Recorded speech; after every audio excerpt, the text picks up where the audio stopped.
Pemirsa, apa kabar? Saya Jonathan membawakan Warta Berita PTS tanggal 2 Mei. Serikat Pekerja kembali melancarkan demonstrasi pada tanggal 1 Mei kemarin.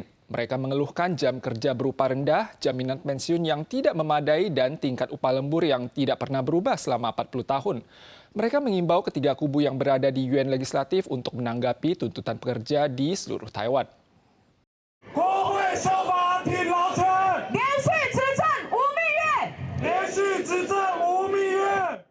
Sejumlah serikat pekerja unjuk rasa di Katagalan Boulevard. Perwakilan serikat pekerja menunjukkan upah pekerja Taiwan rendah, jam kerjanya panjang, hari libur nasional berkurang, jaminan pensiun tidak memadai, PMA perawat banting tulang, kondisi kerja kian memburuk. UU Standar Ketenagakerjaan yang melindungi hak dan kepentingan pekerja pada kenyataannya tidak berfungsi, bahkan mungkin akan memperburuk situasi yang ada. Mereka menyerukan agar UU Standar Ketenagakerjaan direvisi. Hari libur nasional 7 hari yang sebelumnya dipotong juga harus dikembalikan kepada pekerja. Dana pensiun 6% yang diberikan oleh majikan di bawah sistem pensiun tenaga kerja yang baru dan tingkat upah lembur yang tidak berubah selama 40 tahun juga harus ditingkatkan.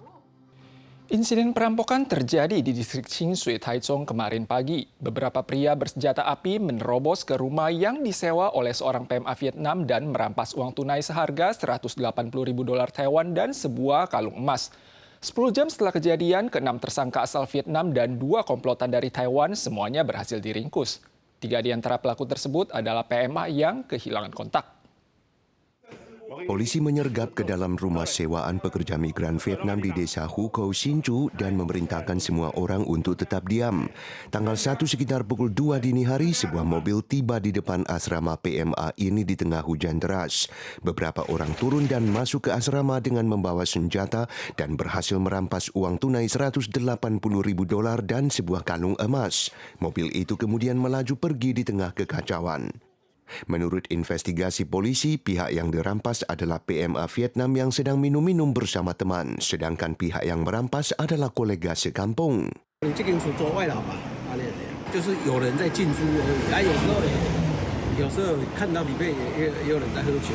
Usai merampas uang tunai dan kalung emas, 1 dari ke-8 tersangka bersenjata berhasil diamankan oleh polisi saat melarikan diri. 其中3名为失联移工，另有2名台人涉案。 Polisi menyita barang bukti curian seperti pistol yang dimodifikasi, peluru dan narkoba. Kasus telah diajukan ke kantor kejaksaan sementara penyelidikan masih diteruskan untuk melacak tugas dan peran kedua warga Taiwan yang tersangka. Ada dokter memperingatkan bahwa pasca gempa Hualien, pegunungan di Taiwan dianggap sebagai area berisiko, sehingga disarankan untuk tidak mendaki gunung sebelum bulan Oktober. Pusat seismologi menunjukkan walau gempa susulan di Hualien saat ini telah mereda, gempa susulan dengan skala yang lebih besar masih berpotensi terjadi dalam waktu 3 hingga 6 bulan mendatang. Apalagi kini memasuki musim hujan pelam. Kalau tidak mendesak, warga disarankan tidak bepergian ke area pegunungan.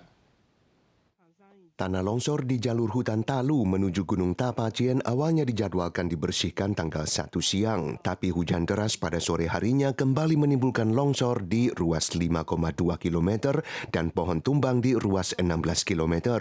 Pihak pengelola Gunung Shepa hingga kini masih memberlakukan larangan masuk gunung. Pakar mengingatkan akibat gempa intensif berskala besar dan curah hujan tinggi, lereng kerikil di kawasan pegunungan menjadi sangat tidak stabil dan berisiko tinggi untuk longsor meskipun cuaca sudah cerah. Maka warga dianjurkan tidak mendaki gunung sebelum Oktober.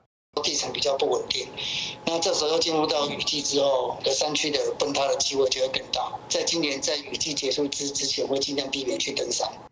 Menurut pakar geologi Chen Wenshan, memang tercatat beberapa gempa sporadis dengan pusat gempa di pegunungan sentral. Skalanya sekitar 3 SR, kedalamannya relatif dangkal. Gempa di sini bukan fenomena langka dan dampaknya terutama di sekitar tulang punggung pegunungan. Pusat seismologi memperkirakan gempa susulan dengan skala lebih besar masih berpotensi terjadi dalam waktu 3 hingga 6 bulan mendatang. Apalagi sekarang sedang musim hujan pelam, maka warga diingatkan mengelak bepergian ke kawasan pegunungan. Dalam berita bersangkutan, gempa 5,1 SR tercatat melanda perairan tenggara Taiwan tanggal 2 pagi, menimbulkan guncangan level 3 di Pulau Hijau dan Orchid, level 2 di Taitung. Gempa ini dipastikan bukan gempa susulan dari gempa Hualien. Gunung Ruang di Indonesia kembali meletus kemarin pagi, memuntahkan lahar dan batu vulkanik. Ketinggian asap vulkanik mencapai 5 km, memicu pihak berwenang meningkatkan tingkat kewaspadaan ke level tertinggi dan menutup sebuah bandara terdekat. Gunung Ruang kembali meletus tanggal 1 dini hari, lahar kemerahan menerangi malam kelam. Di saat yang sama, awan abu vulkanik meletus hingga ketinggian 5.000 meter. Petir terus menyambar di atas kawah. Pihak berwenang khawatir erosi gunung berapi tersebut akan memicu tsunami, sehingga menaikkan tingkat kewaspadaan ke level tertinggi. Pihak militer dan polisi segera dikerahkan untuk mengevakuasi 12.000 warga dengan kapal feri. Pihak berwenang menutup bandara internasional di Manado dengan alasan timbulnya abu vulkanik. 2 minggu lalu, Gunung Ruang juga meletus beberapa kali, menyebabkan kerusakan pada sejumlah rumah. Bencana yang ditimbulkan kali ini mungkin lebih parah. Dalam rangka memprotes serangan Israel di Gaza, Malaysia melancarkan boikot terhadap restoran makanan cepat saji Amerika Serikat, Kentucky Fried Chicken. Sejauh ini lebih dari 100 cabang KFC di negara tersebut telah ditutup atau dihentikan operasinya. 60% warga Malaysia adalah umat Muslim. Sejak pecahnya konflik Israel-Hamas, semua jaringan waralaba Amerika yang dianggap pro-Israel atau menjalin hubungan finansial dengan Israel seperti Kentucky Fried Chicken atau KFC telah diboikot oleh umat Muslim. Setelah mengalami dampak penolakan konsumsi selama berbulan-bulan, lebih dari 100 toko KFC di Malaysia telah tutup atau dihentikan operasinya. Di antaranya, Kelantan adalah daerah paling terimbas. Hampir 80% toko KFC atau sekitar 21 cabang restoran terpaksa ditutup, sementara restoran yang ditutup di Johor juga mencapai 15 toko. Grup tersebut memiliki total 18.000 karyawan di Malaysia, sebanyak 85% diantaranya beragama Islam. Ketua Partai Gerakan Rakyat Malaysia, O Tong Keong, menyatakan jika tidak diusahakan diredakan oleh pemerintah, masalah ini akan menakuti investasi asing, menyeret perekonomian dalam negeri dan berubah menjadi situasi merugikan bagi kedua pihak.